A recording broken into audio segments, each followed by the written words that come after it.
All right, everybody, we are going to do our first set of guided notes. Yay! Get your paper, have your headphones, we're ready to go. This is a picture of our 2-column guided notes. Many of our notes that we take throughout the year are going to be this style. So I want to draw your attention to 2 things. Number 1, the space on the side. Okay, the right side is the space for you to copy information from your teacher, and that's usually copying it straight from slides in the slideshow. The space on the left side, that's the space for you to add your ideas, right? So you can try to use your own words to answer those key questions. You could use that space to draw pictures. You could scribble down, just make notes about what you already know to kind of help jog your memory and make connections. That space, that's just for you, and it's nice and easy. You do whatever you want to do there. So these notes, here we go. What makes up an ecosystem? We're going to cover 2 points in order to understand an ecosystem. We're going to think about the characteristics of life, and we're going to get real specific with abiotic and biotic factors. The characteristics of life, they are the shared features of all living things. So feature, that's another word for characteristic. Shared, as in everything has this. They all have the same thing. Okay. We also here's an important thing, and maybe highlight this in your notes. We call living things organisms. Okay. So I might say an organism can reproduce. That's the same thing as living things can reproduce. Speaking of, what features do all organisms share? This is the same thing as what are the characteristics of living things. Well, they use energy. They are made of cells and they have DNA. They have systems built into them for reproducing. Aww.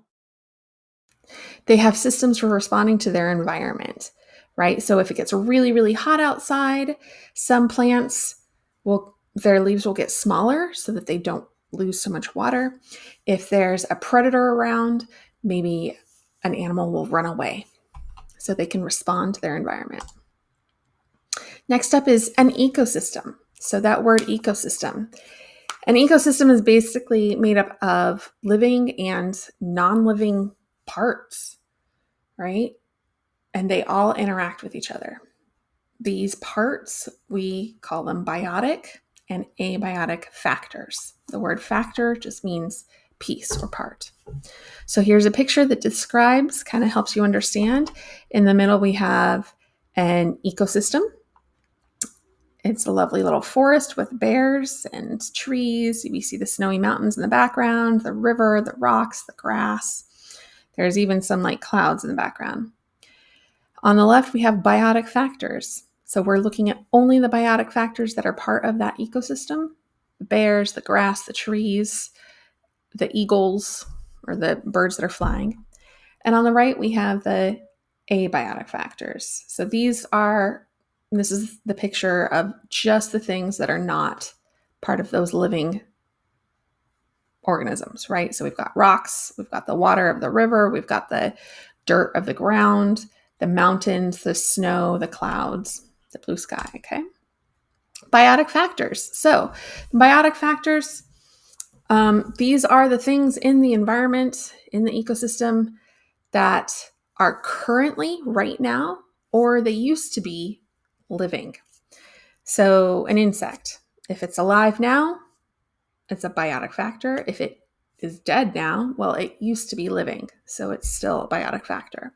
A fallen leaf, it's part of something that was living, so that's also a biotic factor.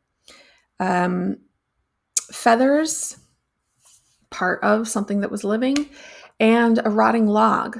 So the log itself used to be living. Now there's probably fungus and bacteria that's on it, and those are definitely living. So all of those are biotic factors. Abiotic factors are non-living. They are physical, so like things, or chemical, part of the ecosystem, so like water or pH or something.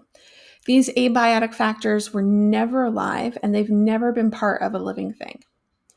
And then we have examples. So, for example, rocks. That's pretty straightforward. Light and temperature.